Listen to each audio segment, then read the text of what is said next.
therapy in cancer. So, and I've, Right. again, I've seen it with my own eyes and written about it in my books. So, can any of these, I know that when you have chemotherapy, it's not exactly the most wonderful trip. So, and a lot of patients complain of pain, of GI upset, of sleep, of energy loss, anxiety. What's the deal with these compounds with that? Yeah.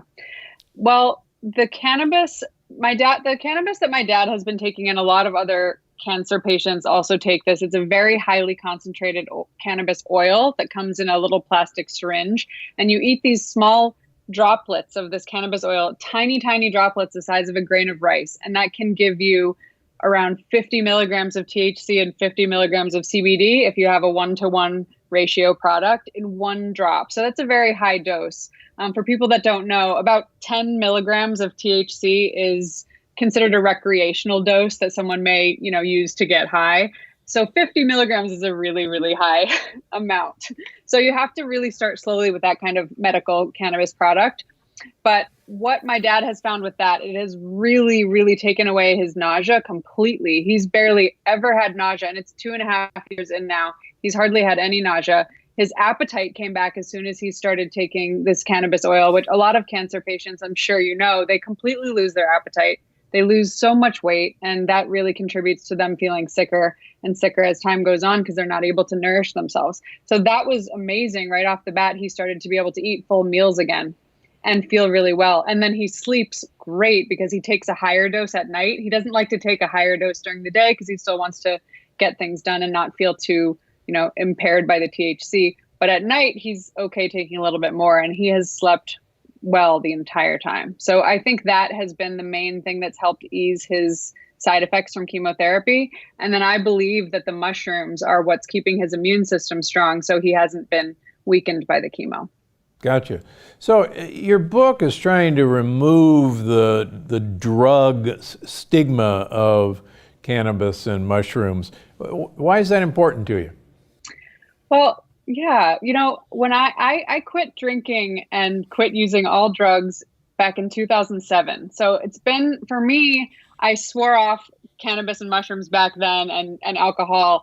And, I used cannabis and mushrooms in college recreationally, and I never thought of them as medicine. I never would have even had a reason to think of it as medicine.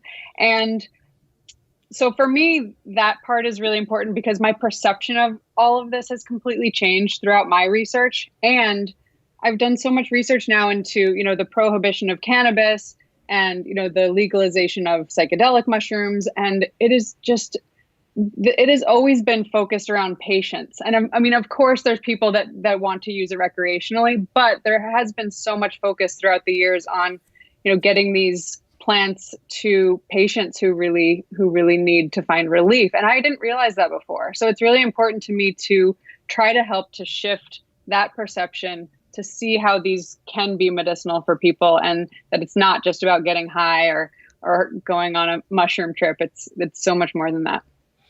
So you mentioned that the dose is enough to get you high. What if you don't want this effect? How do you avoid it? Yeah.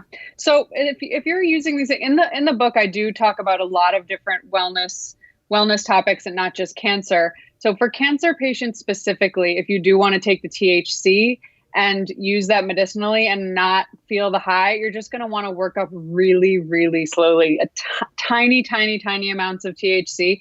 For most people, 2 milligrams of THC is the threshold. If you go above 2 milligrams, you can kind of start to feel those intoxicating effects.